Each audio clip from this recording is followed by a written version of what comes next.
Amen. Comme vous le savez, nous sommes en train d'étudier le livre de l'Apocalypse. Kama vile mnavyojua tuko tunajifunza katika kitabu cha Ufunuo. Nous avons vu la lettre adressée à l'église d'Éphèse. Tumeona hiyo barua iliyopelekwa kwa kanisa la Efeso. Dans Apocalypse chapitre 2 verset 1 à 7. Katika Ufunuo wa pili 1 mpaka 7. Et maintenant nous allons voir la lettre adressée à l'église de Smyrne. Na leo tutaenda kuona barua iliyoandikwa kwa ajili ya kanisa la Smyrne. Et en peu de mots, Smyrne. Na kwa maneno machache hiyo Smyrne appelée actuellement Izmir, ambayo leo wanaita Izmir, est située dans l'actuelle Turquie. Inapatikana katika nchi ya Uturki. Cette église est située au nord d'Éphèse. Na hiyo kanisa iko juu ya Efeso. Et aurait été fondée par l'apôtre Paul. Na ilijengwa na mtume Paulo. Alors nous venons de lire quelques versets. Tutaenda kusoma verse fulani. Et ces quelques versets constituent 3 séquences qui vont constituer l'essentiel de notre message. Na hizo verse zinaunga mambo mitatu ambayo itafunga ugumu wa ujumbe wetu wa leo. Les 3 séquences sont: na hayo mambo matatu ni premièrement, la présentation du Seigneur. Ya kwanza ni kuoneshwa kwa Bwana wetu. Deuxièmement, l'évaluation du Seigneur. Ya pili ni kuonyesha hali ya Bwana wetu Yesu Kristo. Hali ya kanisa ya Smyrne. Yani ni kuonesha hali ya hiyo kanisa ya Smyrne. Et troisième séquence, c'est l'encouragement à l'église de Smyrne. Na ya tatu ni kutiwa moyo kwa kanisa la Smyrne. Attaquons la première séquence. Tuangalie hiyo jambo la kwanza. Le Seigneur se présente à l'église de Smyrne. Yesu anajionesha katika kanisa la Smyrne sous des aspects. Kwa hali mbili. Dans la gloire de sa personne, comme le premier et le dernier. Katika utukufu wa utu wake kama vile wa kwanza tena wa mwisho. Il dit, voici ce que dit le premier et le dernier. Anasema, angalia yale anayosema wa kwanza tena wa mwisho. Bien-aimés, ce que nous voyons ne s'est pas créé seul. Wapendwa, yale tunayoyaona haikujiumba pekee. Il y a quelqu'un kulikuwa yule mtu qui a créé tout, ambaye aliumba yote, avant que tout ce que nous voyons n'existe. Mbele ya haya yote tunayoyaona, il y avait le premier et le dernier. Kulikuwa yule wa kwanza tena wa mwisho. Il est le premier. Yeye ni wa kwanza. Alléluia. Amen. C'est lui qui est en train de dire ici, c'est le premier. Huyu ambaye yuko anaongea hapa ni wa kwanza. Avant lui il n'existait rien. Na mbele yake hakukuwepo chochote. Il est le dernier et après lui il n'y aura rien d'autre. Na yeye ni wa mwisho na kisha yeye hakutakuwepo chochote. C'est le premier et le dernier qui a dit que la lumière soit et la lumière fut. Ni wa kwanza na wa mwisho ndio alisema mwanga uwe na mwanga uwepo. C'est le premier et le dernier qui a créé les cieux et la terre. Ni wa kwanza na wa mwisho ndio aliumba mbingu na nchi. C'est le premier et le dernier qui a créé l'homme à son image. Ni wa kwanza na wa mwisho ndio aliumba mtu kwa mfano wake. C'est le premier et le dernier qui jusqu'aujourd'hui nous donne la vie, la respiration et l'être. Kwanza na wa mwisho ndiye mpaka leo anatupatia uzima. Le premier et le dernier. L'alpha et l'oméga. Wa kwanza na wa mwisho. Il est le Dieu tout puissant. Ni Mungu mwenye nguvu. Qui connaît tout. Anajua yote. Le maître des temps et des circonstances. Yeye ni mwalimu wa wakati na majira. Le premier et le dernier. Wa kwanza na wa mwisho. L'omnipotent. Yeye yuko mahali pote. Mwenye nguvu. L'omnipotent. Mwenye nguvu. L'omniscient. Yeye ni anajua mambo yote. L'omniprésent. Na yeye iko mahali pote. Le premier et le dernier. Wa kwanza na wa mwisho. Il est partout. Iko mahali pote. Il est partout. Iko mahali pote. Le premier et le dernier. Wa kwanza na wa mwisho. Il est même dans ta maison. Iko hata ndani ya nyumba yako. Il ne sommeille ni ne dort. Na yeye halali. Il est là pour te protéger. Iko pale kwa Il est là pour te Iko soutenir pale kwa dans ton kukusaidia. foyer. Katika Il est jamaa là yako. pour te Iko fortifier. pale kwa kukutia Le nguvu. premier et le Wa dernier. kwanza na wa C'est notre mwisho. Seigneur Ni Jésus. Bwana wetu Yesu Kristo. Elle dit au commencement était la parole. Katika mwanzo anasema Jean mwanzo 1:1. katika Yohana wa kwanza verse yake ya kwanza anasema Au commencement était la parole. Mwanzo ilikuwa neno. Et la parole était Dieu. Na neno alikuwa Mungu. Et la parole était Dieu. Na hiyo neno Et alikuwa tu as Mungu. été créé par elle. Na uliumbwa kwa Le neno premier hilo. et le dernier, c'est cette parole Wa kwanza na wa incarnée. mwisho ni hiyo neno Qui s'est incarnée en notre Seigneur ambayo Jésus-Christ. iliwekwa katika Yesu La Kristo Bwana parole vient de wetu. nous dire. Neno inatuambia, Voici ce que dit le premier et le dernier. angalia yale anasema wa kwanza na wa mwisho. Le premier et le dernier connaît ma situation. Wa kwanza na wa mwisho anajua hali Le yangu. premier et le dernier connaît ta situation. Wa kwanza na wa mwisho anajua hali Le yako. premier et le dernier connaît tout ce que tu traverses. Wa kwanza na wa mwisho anajua yale yote Et il te unayopitia. dit, ne crains rien mon Na enfant. anakuambia usiogope Ne crains rien chochote ma mwanangu. fille. Ne Usiogope crains rien chochote ma fille, mwanangu. mon fils. Usiogope chochote mwanangu. Je connais. Najua. C'est un mot qui sonne très fort. Ni neno ambayo inakusa C'est un sana. mot qui est très intéressant. Ni neno ambayo Et c'est un inamnasa. mot qui résume la toute connaissance de Dieu. Ni neno ambayo inafunga ujuzi wote wa Mungu. Dieu lui-même dit, je connais. Yeye mwenyewe anasema Nous ne najua. connaissons rien. Sisi hatujui Un philosophe chochote. avait dit, Wale wa filosofa walisema ce que je sais, c'est que je ne sais rien.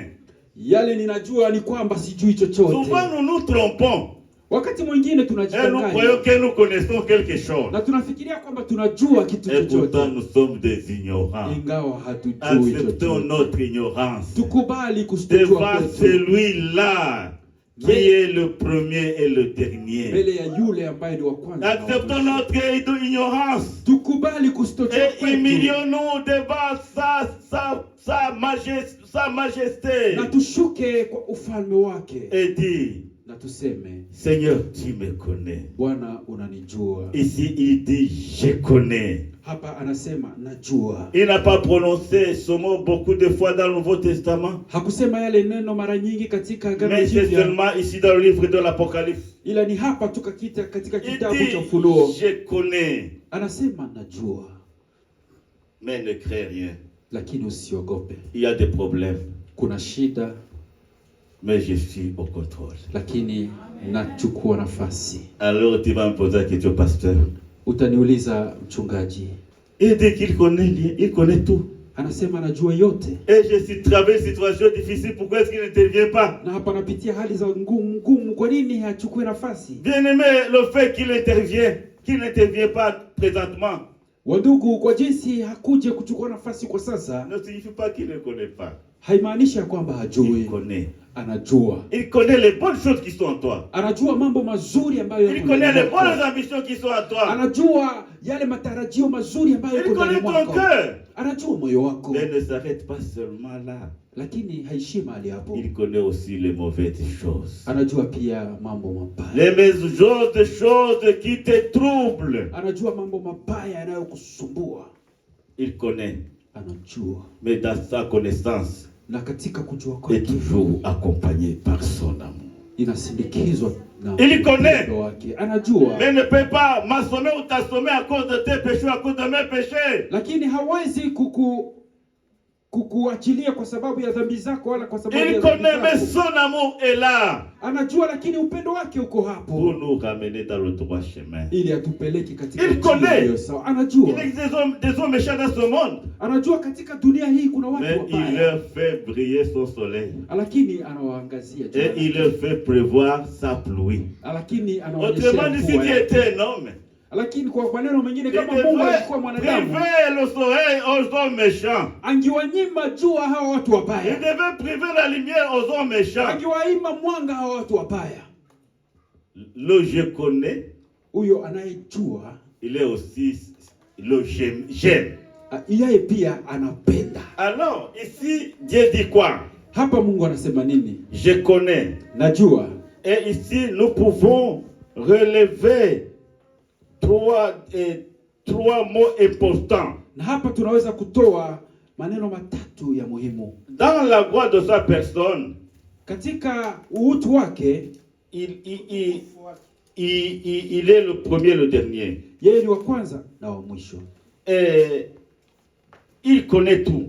Na anajua yote. Deuxièmement, dans la gloire de son œuvre, Na ya pili, katika utukufu wa kazi il yake, se présente comme celui qui est mort et qui est ressuscité. anaonekana kama yule aliyekufa na aliyefufuka. Alléluia. Amen. La parole dit, voici ce que dit celui le premier, le dernier, celui qui est mort et celui qui est ressuscité. Neno linasema, angalia anayosema wa kwanza na wa mwisho, yule aliyekufa na akafufuka. Ici, il se présente dans la gloire de son œuvre. Hapa anaonekana katika utukufu wa kazi L'œuvre yake. du Christ.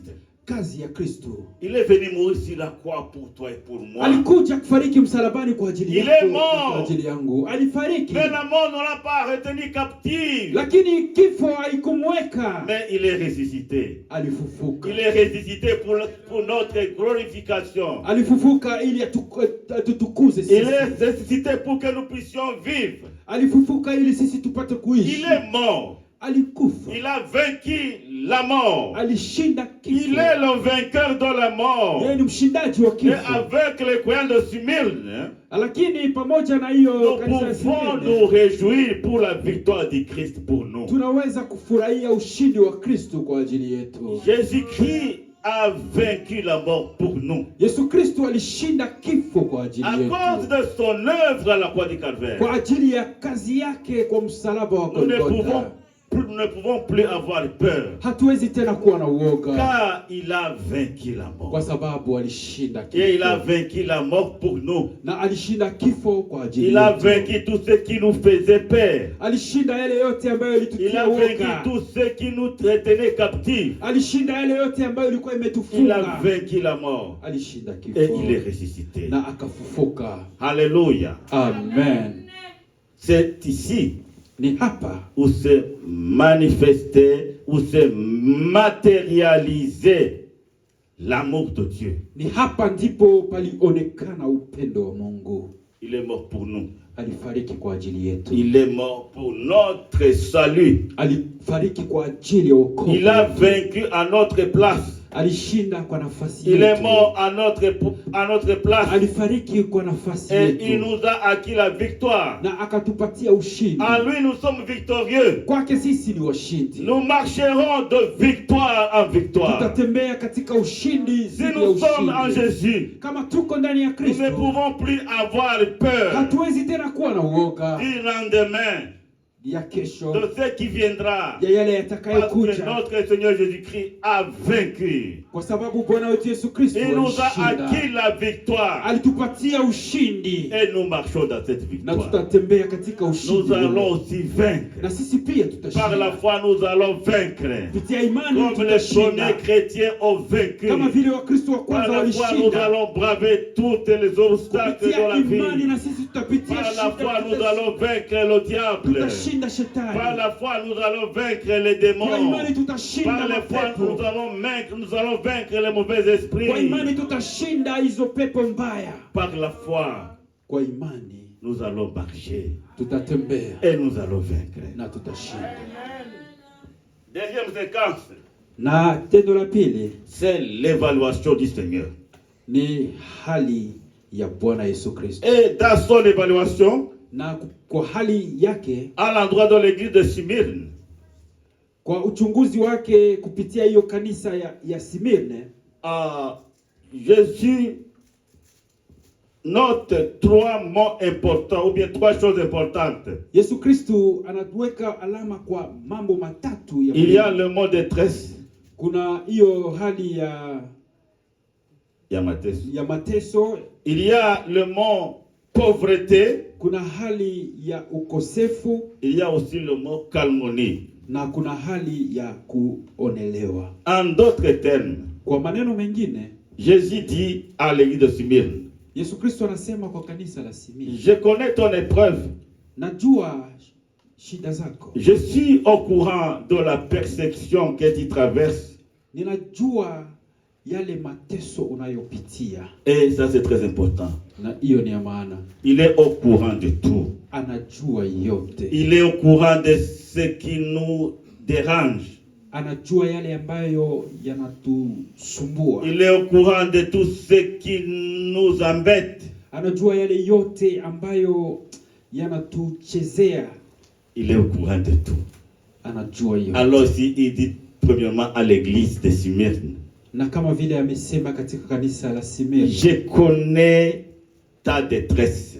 Najua mateso yako. Il est au courant. Anajua. Il connaît toutes les difficultés. Anajua shida zote. Mais il n'abandonne jamais les siens. Lakini haachili. Il n'abandonnera jamais l'église de Smyrne. Hakuachilia kamwe kanisa la Smyrna. Il sera toujours au contrôle. Alikuwa tu hapo. Même à travers les problèmes et difficultés. Lakini kupitia shida na mateso. À travers les épreuves. Kupitia hizo shida. Le premier et le dernier sera toujours au contrôle. Wa kwanza na wa mwisho atachukua nafasi. Le deuxième terme c'est la pauvreté. Na ya pili ni ukosefu. Il dit je connais ta pauvreté. Akasema najua ukosefu. Bien-aimés dans le Seigneur. Wapendwa katika Kristo. Parmi les tentations les plus difficiles. Pamoja na hizo majaribu yanayokuwa magumu sana. Il y a la pauvreté. Kuna ukosefu. Imaginez-vous dans une famille. Mwangalie katika familia. Quand la pauvreté entre. Wakati ukosefu unaingia. L'amour passe par la fenêtre. Upendo unapita kwa dirisha. Mais pas seulement la pauvreté. Sio tu ukosefu. Mais quand la richesse aussi entre. Na kama pia utajiri unaingia. Aussi l'amour se refroidit. Pia upendo unapoa. Mais ici Jésus dit à l'église de Smyrne, je connais ta pauvreté. Lakini hapa Yesu anaambia kanisa la Smyrna, najua ukosefu wako. Et ça c'est très fort. Na hiyo ni mzito sana. Dieu connaît notre situation. Mungu anajua hali yetu. Que nous soyons pauvres ou tuwe wa maskini, que nous soyons riches, tuwe watajiri, je connais. Mungu anajua. Et notre pauvreté ne diminue pas son amour. Na ukosefu wetu haupungue upendo wake. Notre situation ne diminue pas son amour. Hali yetu haipunguzi upendo wake. Il continue à nous aimer malgré notre situation. Anaendelea natupenda ingawa hali zetu. Même dans la tribulation. Hata katika masumbulio. Il continue de nous aimer. Anaendelea natupenda. Et David l'avait bien compris. Na Daudi alielewa. Il dit, akasema, même si je passe dans la vallée de l'ombre et de la mort, katika kivuli je ne craindrai aucun mal car il est avec moi. Sitaogopa mabaya yote kwa sababu iko pamoja nami. Alors la question qui se pose est celui-ci. Na ulizo anaojiuliza ni hii. Pourquoi Dieu ne nous délivre pas quand nous traversons des situations difficiles? Kwa sababu gani Bwana hatuokoe wakati tunapitia? C'est une question que nous posons tous. Ni maswala tunazojiswali sote. Et Jésus aussi s'est posé cette question à la croix. Na Yesu Kristo pia amejiswali hiyo Lorsqu'il a dit, mon Dieu, pourquoi m'as-tu abandonné? Wakati alisema, Bwana, kwa nini umeniachilia? Ça c'est l'essentiel, c'est toujours la nature humaine. Hiyo ni hali ya mwanadamu. Nous nous sentons abandonnés très vite. Tunajisikia kuachiliwa haraka sana. Il y a une chose qui est là et qui est certaine. Na kitu moja ambayo ni ya kweli hapo. Quand on traverse des situations difficiles, wakati tunapitia hali ngumu, on a l'impression que Dieu est allé très loin. Tunafikiria kwanza kwamba Mungu on ne sent plus la présence de Dieu. Hatusikie tena uwepo wa Mungu. On prie mais on sent que les dieux ne montent pas jusqu'à Dieu. Tunaomba lakini tunafikiria kwamba sauti haziende kwa Mungu. Mais Dieu est là. Lakini Mungu iko hapo. Il est là à côté de toi. Iko hapo karibu yako. Même dans tes problèmes, il est là pour t'accompagner. Hata katika shida zako iko hapo kwa kukushindikiza. Et il a un plan dans tout ce qui t'arrive. Na ana mpango katika yote yanayokufikia. Il veut que tu puisses lui rendre gloire. Anajua kwamba anapenda ya kwamba umrudishie utukufu. Hata katika hali ngumu zaidi. Je connais ta pauvreté. Anasema anajua umaskini wako. Bien-aimé, les chrétiens de Smyrne étaient très pauvres. Wapendwa wa Kristo wa Smyrna walikuwa wa maskini sana. Mais il ne s'est pas arrêté là. Lakini hakuachia hapo. Je connais ta pauvreté. Najua umaskini wako. Mais tu es aussi riche. Lakini uko pia mtajiri. Uko mtajiri. Dans le Seigneur. Wapendwa katika Kristo. Ne considérons pas seulement les biens matériels. Tusiangalie tu mali tunayo. Parce que souvent les biens matériels sont éphémères. Kwa sababu mali ya dunia hii ni ya kupita. Et il faut reconnaître aussi que nous n'avons rien apporté dans ce monde. Tunapaswa kujua kwamba hatukuja na Nous chochote sommes venus katika nus dans ce ulimwengu. monde. Tulikuja uchi katika Même sans ulimwengu. caleçon. Hata bila hata Et nous allons kaleso. quitter ce monde sans rien Na apporter. tutatoka katika dunia hii Ne bila nous kupeleka accrochons chochote. pas. Tusibanie Beaucoup de sana choses du monde. vitu vya Ce dunia. sont des choses que nous avons Ni trouvées. vitu ambavyo Et ce tulikutana sont des hapa choses que nous allons na abandonner. ni vitu ambavyo tutaacha. Et toi qui as tu as beaucoup d'habits dans ta malle. Na wewe ambao una mavazi mengi katika vazi nani lako, Tu vas emporter combien? utapeleka ngapi? Combien de costumes, combien de pantalons, combien de chaussures? Utapeleka ngapi? Il y a un homme, un grand homme dans l'histoire. Kuna mtu mkubwa katika historia. C'est l'empereur Alexandre le Grand. Ni mfalme Alexandre huyo Il mkubwa. était en expédition militaire. Alikuwa katika safari ya wajeshi. Et il est tombé malade. Akaugua. Il a eu le paludisme. Akapata malaria. Et il a senti sa mort prochaine. Na akasikia kifo chake. Et puis il a dit, na hapo akasema, quand je serai mort, wakati mtafariki, vous allez me mettre dans le cercueil. mtanitupa katika hiyo Et kaburi. vous allez laisser la main à l'extérieur du cercueil. Na muache mkono wangu nje ya kaburi. Et vous allez traverser la ville. Na mtatembea hiyo mji yote. En proclamant ceci. Na museme maneno. Alexandre le Grand est venu dans le monde nu. Alexandre mkubwa alikuja hapa duniani Le uchi. grand riche du monde. Mtajiri mkubwa wa dunia. Mais il retourne au sein de la terre sans rien emporter. Lakini anarudia chini ya udongo bila kupeleka Bien-aimé, que la chochote. pauvreté ne nous sépare pas de l'amour de Christ. Wapendwa, ukosefu usitutenge na Et upendo wa l'apôtre Mungu. Paul a bien compris. Kwani mtume Paulo En alielewa Romains vizuri. 8:35 il dit. Romains 8:35 il dit. Katika Waroma 8:35 Qui anasema, me séparera de l'amour du ni Christ? nani atanitenga na upendo wa Kristo? Est-ce la pauvreté? Ni ukosefu, Est-ce la mort? ni kifo, Est-ce la tribulation? ni mateso, Est-ce la nudité? ni uchi. Il a conclu en fin de compte que rien de tout Na cela mwisho akasema hakuna ne pouvait chochote le séparer de l'amour du ambayo Christ. itanitenga na upendo wa Mungu. J'ai dit, je connais ta pauvreté. Anasema najua umaskini wako. Oui, il n'existe pas de pauvre ici. Ndio, hakuna Le umaskini mot hapa. utilisé ici pour indiquer pauvreté, Neno ambayo wanatumia hapa kusema umaskini c'est le mot aussi qui est utilisé ici pour expliquer mendiant. na ni neno ambayo inatumiwa kwa kuonesha huyo mtu wa kuombaomba. En d'autres termes, il dit, je connais ta mendicité. Kwa maneno mengine, najua hali yako ya kuombaomba. Mendiant, il dit, je vous êtes mendiant, je le sais. Yani kalumbalomba, najua mko kalumbalomba. Alors, imaginez pour la situation de cette église. Mwangalie hali ya kanisa hiyo. Même je ne sais pas si dans leur offrande, ils atteignaient même $100. Sijui kwamba hata katika sadaka yao walikuwa wanafikia hata dola 100. C'était des mendiants. Walikuwa watu wa kuombaomba tu. Mais Jésus dit, tu es pauvre, tu es mendiant, mais tu es riche. La Yesu anasema uko maskini, uko wa kulombalomba, lakini uko mtajiri. Quand j'ai pensé à ce mot pauvreté, wakati alifikiria kwa neno hiyo je me suis rappelé de l'histoire de Lazare et du grand riche. Akakumbuka historia ya Lazaro na huyo mtajiri mkuu. Vous savez que Lazare, lui, unajua kwamba huyo il Lazaro ne yeye s'asseyait même pas à table. alikuwa hakai hata mezani. Il était au-dessous de la table. Alikuwa chini ya meza. Et attendait ce que les trucs, les miettes qui allaient tomber de la table à terre. Na yeye alikuwa anachunga hiyo chakula ambayo inatoka mezani inaanguka chini. Et il n'était pas là, il était aussi avec les chiens. Na hakukuwa mwenyewe, alikuwa hapo naimbwa. Il devrait, lui et les chiens, yeye pamoja na imbwa walipashwa se bousculer pour ramasser les miettes de nourriture. Walipashwa sukumana ili kuogota hiyo chakula inaanguka chini. Mais Dieu connaissait Lazare. Lakini Mungu alikuwa anamjua. Et il aimait Lazare. Na alikuwa anampenda. Malgré la situation. Ingawa hali. Il aimait Lazare. Alikuwa anampenda Lazaro. Lazare n'avait pas manger. ingawa alikuwa Et hatakula, pourtant, il vivait dans la maison d'un homme très riche. ingawa alikuwa anaishi katika nyumba ya L'homme tajiri, faisait tomber la nourriture par terre, même sans le vouloir. na huyo mtu alikuwa anaangusha chakula bila hata Et kupenda, la nourriture qui restait, il allait jeter ça à la poubelle. na chakula iliyokuwa inabaki alikuwa anaenda tupa kwa jalala. Mais Dieu aimait Lazare. Lakini Mungu alikuwa Mais anampenda Jésus Lazaro, dit, je connais ta pauvreté. na Yesu anasema najua Et maskini pourtant, wako, tu es riche.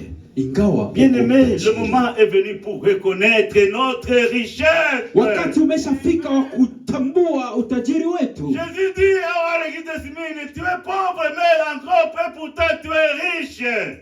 Yesu anasema kwa kanisa la Smirne, uko maskini ingawa uko Mais les mtajiri. gens du monde ne peuvent pas percevoir notre richesse. Lakini watu wa dunia hawawezi ona utajiri Mais nous wetu. sommes riches en Lakini Dieu. sisi ni watajiri Nous katika sommes riches Kristo. dans le Ni Seigneur. watajiri ndani Dieu ya a Kristo. déposé en nous ces trésors. Yesu aliweka ndani mwetu hiyo Nous utajiri. avons été bénis par le Seigneur de toutes les bénédictions célestes et en Christ. Tulibarikiwa pamoja na Kristo na baraka Ce zote za sont des mbingu kwa Kristo. bénédictions qu'on ne peut pas voir à l'œil Ni nu. baraka ambazo haziwezi kuonekana kwa Mais ce macho. sont des trésors réels. Lakini ni utajiri wa Ce sont des kweli. richesses Ni réelles. utajiri wa Dans le kweli. monde spirituel et surnaturel, Katika dunia hii ya Dieu kiroho a na ya mwili, déposé ces trésors en nous, Mungu aliweka hiyo utajiri ndani afin que nous mwetu puissions devenir des bénédictions pour le monde. ili tupate kuwa baraka kwa dunia hii. Dieu a déposé son amour en nous. Aliweka upendo wake Dieu a ndani déposé mwetu. sa bonté en nous. Aliweka wema Dieu a wake ndani déposé tous les mwetu. fruits de l'esprit en nous. Aliweka hizo Dieu nous matunda a zote za roho accordé ndani aussi les mwetu. dons surnaturels de l'esprit. Alitupatia pia Par hizo nous, il vipaji veut vya roho. transformer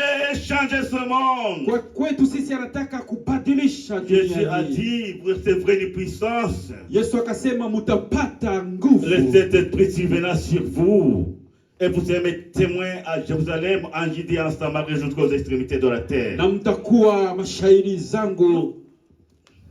Nous sommes riches dans le Seigneur. Tuko watajiri ndani ya Là où tu Kristo. dis, je suis riche. Pale ulipo useme niko Déclare, mtajiri. je suis riche. Useme niko Je suis mtajiri. riche. Niko Dans mtajiri. le Seigneur. Katika Je Kristo suis riche. niko mtajiri. Ici, je me rappelle des hommes de Dieu. Na hapa nakumbuka watumishi wa Mungu, Pierre et Jean un jour Petro na Yohane siku moja montaient à Jérusalem pour prier. walikuwa wanapanda Yerusalemu kwa kuomba. Et devant le temple, il y avait un infirme Na mbele ya hiyo hekalu kulikuwa kilema qui fulani. était là depuis longtemps, Alikuwa hapo inapita miaka. qui vivait dans la mendicité. Alikuwa anaishi hapo akiomba. Quand quelqu'un passait pour entrer à l'église, il tendait la main. Wakati mtu alikuwa anapita kwa kuingia kanisani, huyu alikuwa tu anaomba hivi. Vous voyez, personne n'aime le mendiant. Unajua hakuna mtu anayependa Je me kalomba. rappelle quand nous étions au Togo, Nakumbuka wakati walikuwa huko Togo, il y a des gens méchants. kuna watu Quand le mendiant lui tendait les mains, wakati kalombalomba alimuomba il hivi, mettait une pierre dans sa main. alikuwa anaweka jiwe mikononi. Ces enfants, ces gens se tiraient de malédiction. Wale watu walikuwa En tout wanajipeleka cas, personne laana. n'aime le mendiant. Hakuna mtu anapenda wale watu wa kalombalomba. Même si tu as l'argent, tu dis cette pièce-là, je vais payer ça mon but, mais je vais acheter un bonbon pour mon enfant. Ingawa hata kama uko na pesa utasema hii pesa ndogo Bien aimé, dans nitalipa ce basi. monde, nous sommes aussi nous sommes mis à l'épreuve.